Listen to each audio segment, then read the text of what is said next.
ce foyer ou derrière votre écran. Alors, peut-être que c'est la première fois que vous voyez ce genre de vidéo et que vous me voyez. Je suis très heureux de vous rencontrer. Et pour les autres, c'est peut-être que vous venez par fidélité depuis des semaines. Alors, puis vous appréciez plus ou moins ces vidéos. Nous sommes là tous ensemble. C'est l'Église. Nous tous rassemblés, c'est l'Église et c'est Dieu, le Père qui nous accueille. Notre Dieu, notre Père nous aime et nous accueille. Jésus-Christ nous offre son pardon, le pardon dont on a besoin aujourd'hui. Et c'est le Saint-Esprit qui nous unit et qui déverse en nous sa paix et puis la joie. Voilà. Alors, Seigneur, on te confie ce moment pour la gloire et pour notre salut. Amen. Je vous invite à prendre le premier chant. Voici le jour que Dieu a fait, j'entrerai dans ses portes avec la joie dans mon cœur. Je viendrai louer le Seigneur.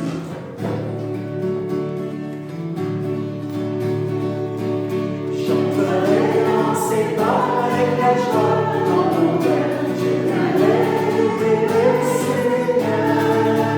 Je dirai, voici le jour que l'Éternel a fait. Qu'il soit pour nous tous assuré de joie. Assuré de joie, assuré de joie. Qu'il soit pour nous tous assuré de joie. Assuré de joie, assuré de joie. Qu'il soit pour nous tous assuré de joie. Je louerai l'Éternel pour son amour et ses dons, car sa bonté n'a pas de fin. Dieu seul doit nous rendre le chant, son amour, sa bonté n'ont pas de fin. Ils n'ont pas de fin, ils n'ont pas de fin, son amour, sa bonté n'ont pas de fin. Ils n'ont pas de fin, ils n'ont pas de fin, son amour, sa bonté n'ont pas de fin.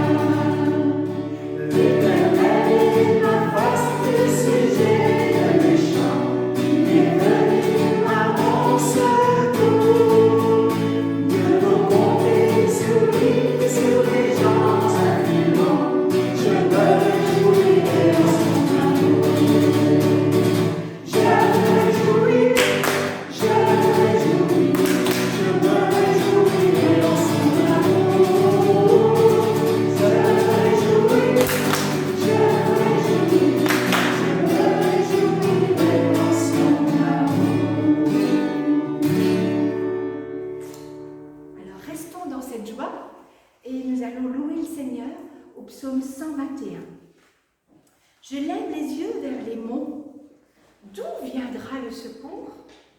Mon secours vient de l'Éternel, qui a fait le ciel et la terre.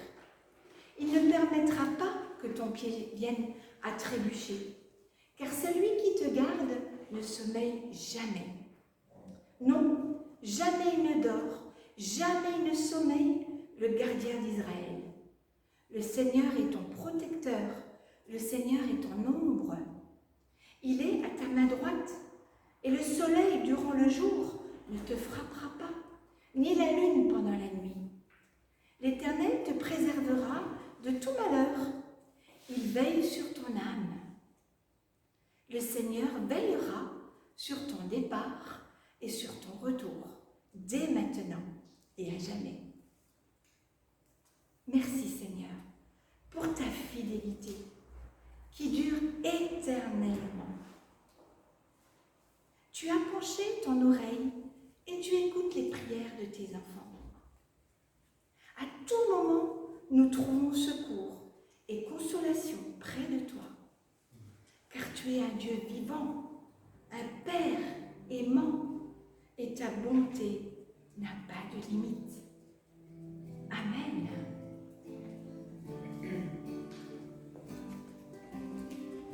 Et dans le livret, le numéro 60, merci Seigneur.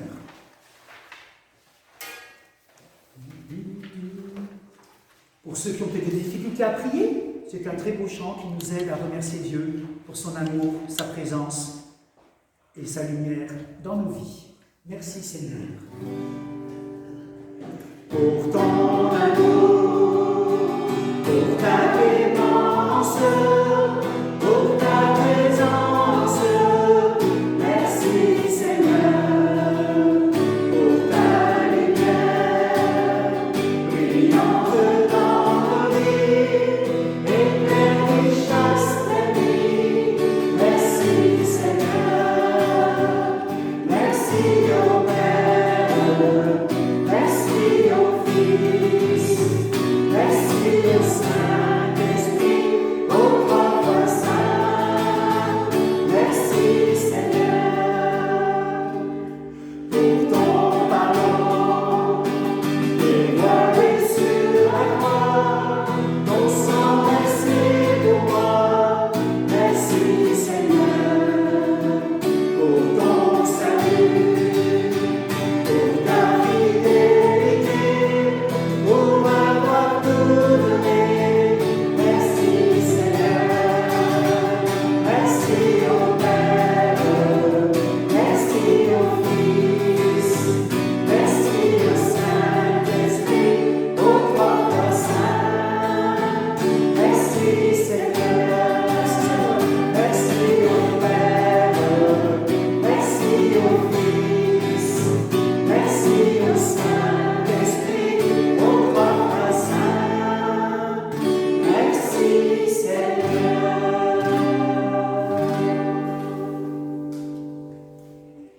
Merci pour ta présence à nos côtés, Dieu notre Père. Merci pour cette lumière qui chasse la nuit. Et nous savons que ta parole est une lumière sur notre sentier. Alors merci pour cette parole qu'on va entendre. Librement, on peut la lire dans notre pays, pas comme d'autres. Alors Seigneur, viens mettre cette lumière dans nos cœurs, là où il y a le doute, la nuit, là où il y a des difficultés, des incertitudes. Viens mettre la certitude, la confiance, viens mettre la vie. Parle Seigneur. Conduis-nous en lisant ta parole. Au nom de Jésus, te prions. Amen. Alors, je vous invite à écouter 3 courts versets. Et si c'est court, c'est pas pour autant que c'est pas important, justement. Écoutons bien. Ecclésiaste chapitre 3 verset 11. Tout ce qu'il a fait est beau en son temps, et même il a mis dans leur cœur la pensée de l'éternité, bien que l'homme ne puisse pas saisir l'œuvre que Dieu a faite du commencement jusqu'à la fin. Ecclésiaste chapitre 4 verset 4. J'ai découvert aussi que les humains peinent et s'appliquent dans leur travail uniquement pour réussir mieux que leurs voisins. Cela encore n'est que fumée, autant courir après le vent. 1 Jean chapitre 2. Le monde passe avec tous ses attraits, mais celui qui accomplit la volonté de Dieu demeure éternellement.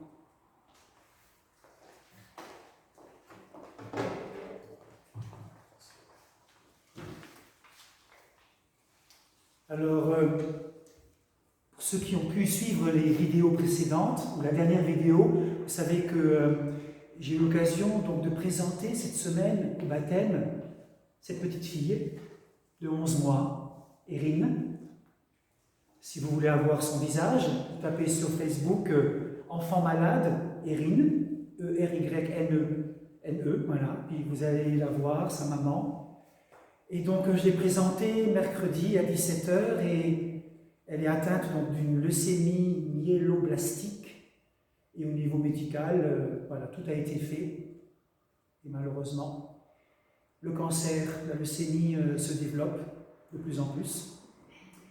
Alors, durant toute la semaine, il y a eu dans mon cœur différents états.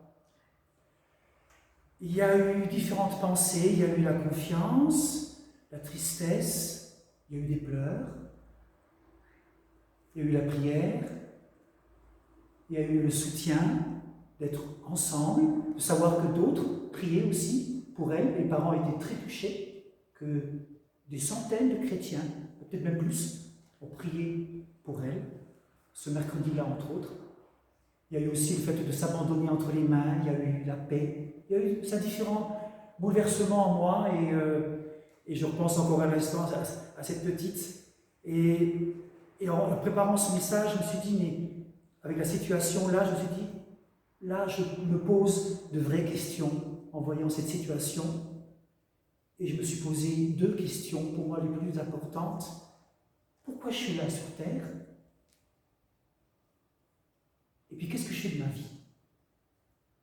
On peut avoir 11 mois comme 80 ans. Pourquoi je suis là sur Terre? Et qu'est-ce que je fais de ma vie? Qu'est-ce qui conduit ma vie? Parce qu'en voyant cette petite enfant, je me dis, mais et moi, qu'est-ce que je suis maintenant? J'ai 58 ans, ma vie, qu'est-ce que j'en fais? Alors pourquoi je suis là? Pourquoi je suis sur Terre? Et j'aimerais simplement nous rappeler que vous avez été créés pour vivre éternellement. Et ça, les parents d'Erin, André et, j'ai oublié moi, Christelle, se disent, le jour, si on veut la revoir, ça sera plus tard, avec Dieu. Donc oui, on a été créé pour vivre éternellement. Vous avez été créé pour l'éternité. Et la vie sur terre qui est là en ce moment pour vous, eh bien, n'est pas tout, loin de là. Notre vie que nous vivons ici n'est qu'une préparation à l'éternité. Dans Ecclésiaste, chapitre 3, si vous l'avez entendu, Dieu a mis dans nos cœurs la pensée de l'éternité.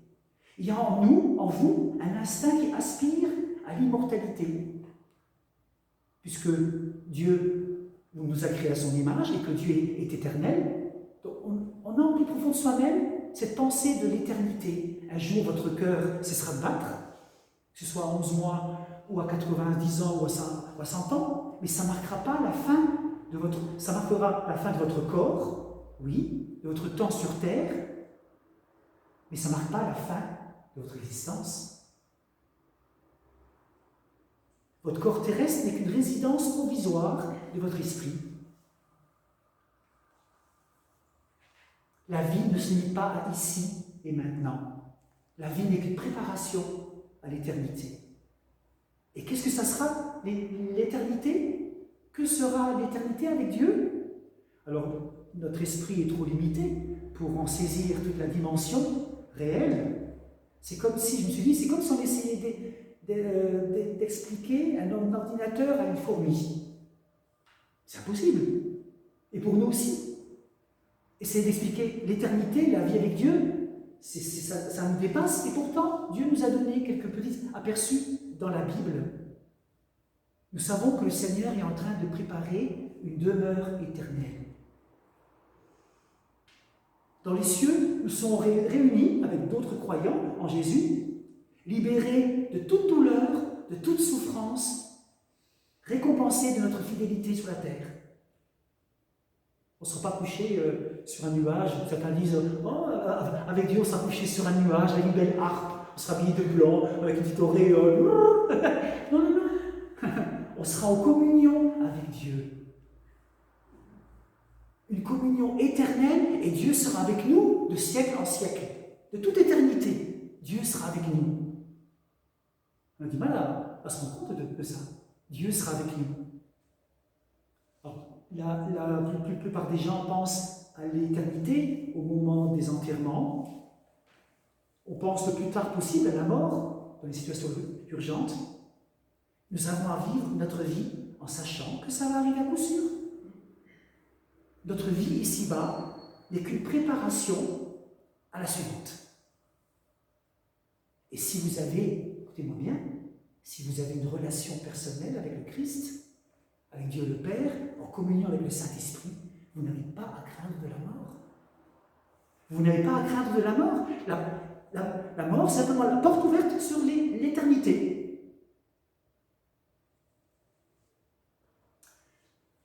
Pourquoi on est sur terre?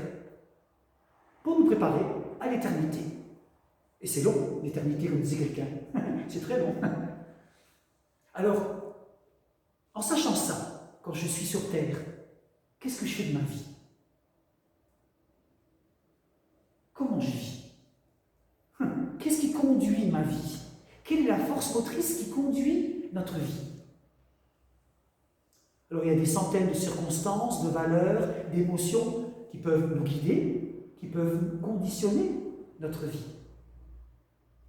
Moi, je me suis dit que beaucoup de gens se laissent conduire dans la vie par leur peur.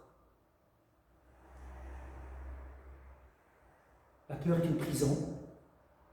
Elle vous empêchera de devenir tel que Dieu vous veut. Vous devez combattre la peur par la foi, par l'amour. L'amour parfait, nous dit Jean, l'amour parfait, c'est-à-dire Dieu, chasse la peur. Beaucoup de gens se laissent aussi conduire par la colère. Ils ruminent le mal qu'on leur a fait sans jamais tourner la page. Ceux qui vous ont blessé dans le passé ne peuvent continuer à le faire que si vous vous accrochez à votre colère et à votre rancune. Je mets les mains comme ça, vous voyez, à votre bien, comme on s'accroche à notre rancune, à notre colère. Beaucoup de gens aussi se laissent conduire par le matérialisme. Ils pensent que plus qu'ils ont de bien, plus qu'ils sont heureux, plus qu'ils auront d'importance, plus qu'ils vont se sentir en sécurité. Mais c'est faux. On a bien vu avec tout ce qui se passe en ce moment, en quelques minutes, les banques, les biens que l'on a, fini. Les biens ne procurent qu'une joie passagère, parce qu'on a toujours besoin de quelque chose de plus. J'ai eu ça, mais je veux quelque chose de mieux. Et on pourra trouver notre sécurité, notre véritable sécurité, que dans notre relation à Dieu. Et ça, personne ne nous l'enlèvera. Beaucoup de gens se laissent aussi conduire par le besoin d'être approuvés. Faire plaisir aux autres. Je fais parce qu'on me demande pour faire plaisir à papa, à maman, à mon fils, à mes parents, à mes enfants, à mon conjoint. Mais c'est dur après de faire plaisir. Et on ne peut pas faire plaisir à tout le monde. Vous voyez? Essayer de plaire à tout le monde mène à l'échec. Et enfin, beaucoup de gens se laissent conduire par la culpabilité. Et ils ont des regrets, des regrets, des regrets.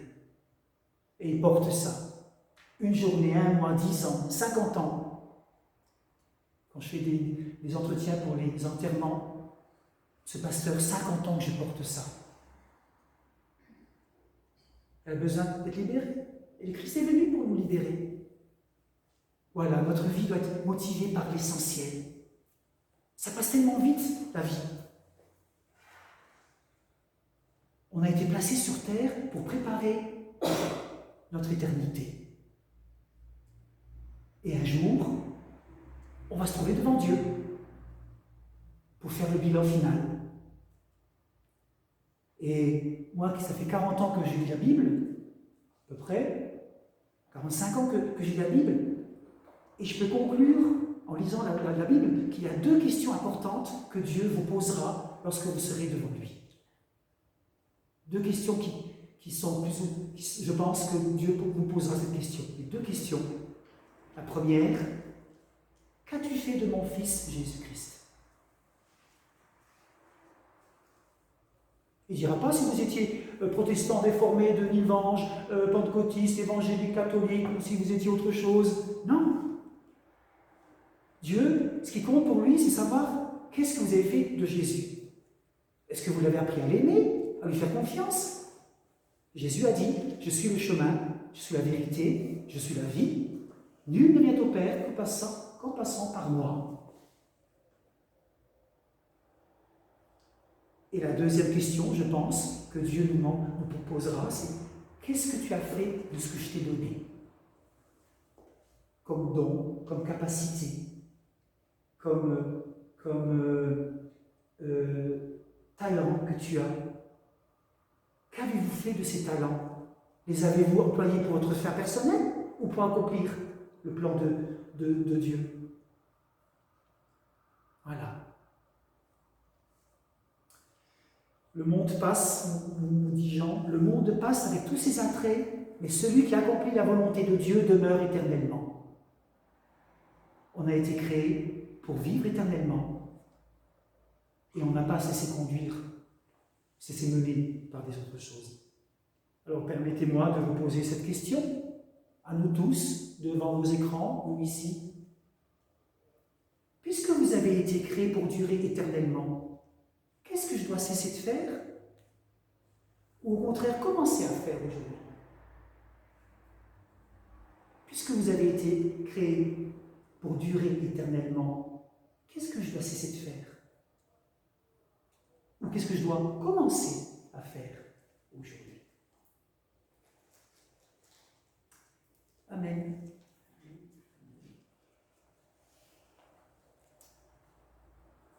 Je vous invite pour continuer ce moment de pouvoir prendre le numéro 613. J'ai besoin de ta confiance pour vivre chaque jour.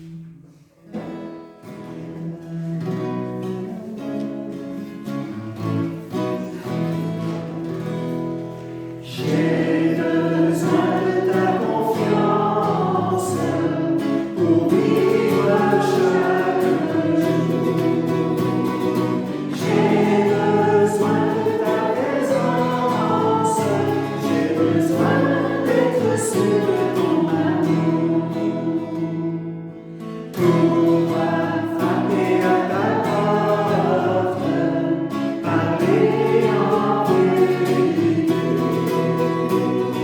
savoir que tu les confortes, et chez toi être toujours habité. J'ai besoin de ta patience, de ta sincérité. Tu entends mes confidences, et chez toi je suis en sécurité.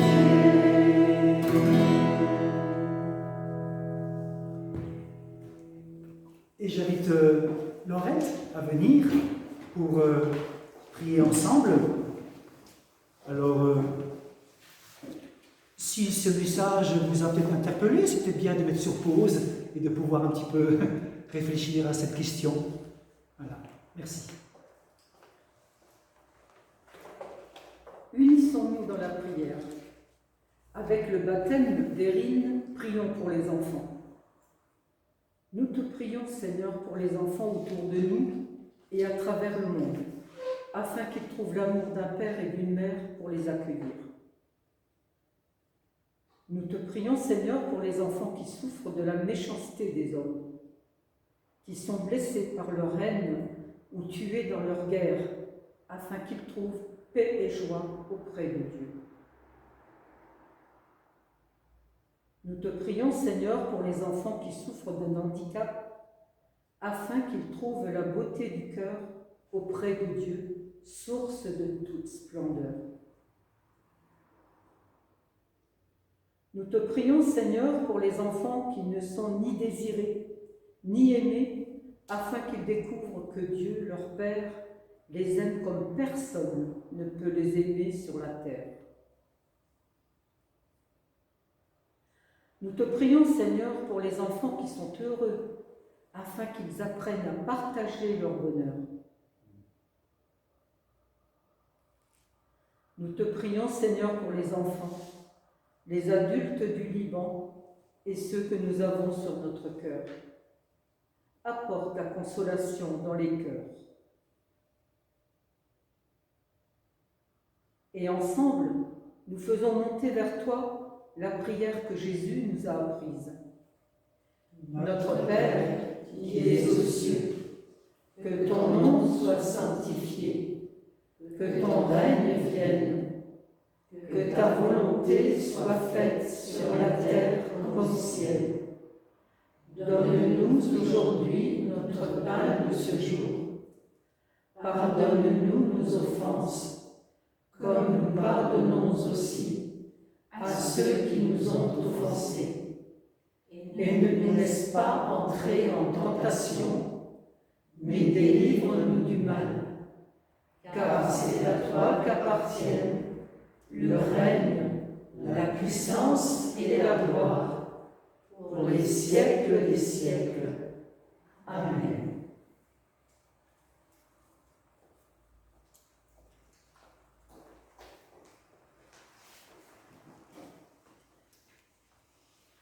quelques annonces pour la vallée de la Fench. Donc, vendredi prochain, le vendredi 28 à 18h, nous pouvons nous retrouver pour enregistrer cette vidéo, ce culte. Voilà, vendredi le 28, ici. Donc, à 18h, ce sera la dernière vidéo enregistrée, puisqu'après le dimanche 6 septembre, on a l'occasion de pouvoir, on vous invite bien cordialement, fraternellement, au temple pour vivre le dimanche matin à 9h30 le culte en présence de tous, en présentiel, avec les masques et toutes les consignes. Donc le dimanche 6 septembre à 9h30 à Nilvange et le dimanche 13 septembre à 10h à Algrange. Voilà. Samedi le 5 septembre, je l'annonce déjà, il va y avoir au foyer Albert Schweitzer à Thionville, le samedi 5 septembre, il va y avoir une rencontre. On a eu l'occasion pendant 3 rencontres en 2020 avec les paroisses de Thionville, Lutz et Vallée de la Fench, un temps de formation pour être témoin dans cette vallée, dans notre département. Et samedi le 5, nous allons nous retrouver pour une suite. Et donc à 14h30, nous allons nous retrouver pour formuler avec nos mots une vision claire du témoignage qu'on veut rendre dans notre secteur avec les paroisses de Thionville, Lutz et la vallée de la Fench. Il y aura les 2 collègues, pasteurs de Thionville et de Lutz, et puis Guy-Pierre Gaillère, qui est le responsable de la formation de l'EPAL, il sera là aussi. Voilà, donc samedi 5 à 14h30 au foyer Albert Schweitzer à Thionville, pour voir un peu comment on peut travailler ensemble dans une action que Dieu nous aura mis à cœur. Et puis déjà, pour que vous le sachiez, pour que vous posiez des questions, au mois de février 2020, il va y avoir les élections au conseil presbytéral. Voilà, certains conseillers sont à remplacer, aussi bien à Nilvange qu'à Algrange. Être conseiller presbytéral, c'est entre autres la gestion de la vie spirituelle de la paroisse et puis les bâtiments. Voilà. Donc, ça c'est en février 2021. Voilà, on peut se poser des questions, puis je suis là aussi pour répondre à vos questions. Si vous voulez en savoir plus pour être conseiller presbytéral dans les communautés.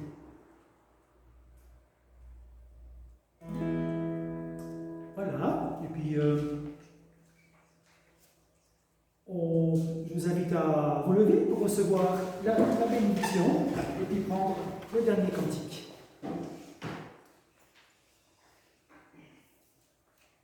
Au nom de Jésus-Christ, je vous bénis avec les promesses de Dieu qui sont oui et amen.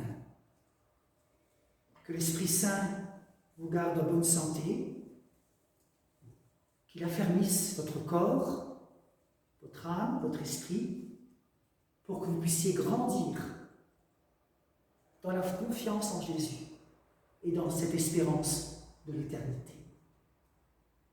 Oui, que la bénédiction du Dieu 3 fois saint, le Père, le Fils et le Saint-Esprit, repose sur toi et t'accompagne chaque jour, jusque dans l'éternité. Amen. Et le numéro 7 dans le livret Shalom, Shalom, qui veut dire la paix, on le chantera plusieurs fois. Recevez la paix de l'Éternel qui gardera vos cœurs et vos pensées. Shalom, Shalom, Shalom, Amen. Recevez la paix de l'Éternel qui gardera vos cœurs en paix dans ses promesses. Shalom, Shalom, Shalom, Amen. Recevez la paix de l'Éternel qui gardera vos cœurs en paix dans ses promesses. Shalom, Shalom, Shalom, Amen. Recevez la paix de l'Éternel qui gardera vos cœurs en paix dans ses promesses. Shalom à vous tous et à bientôt. On vous aime. Au revoir.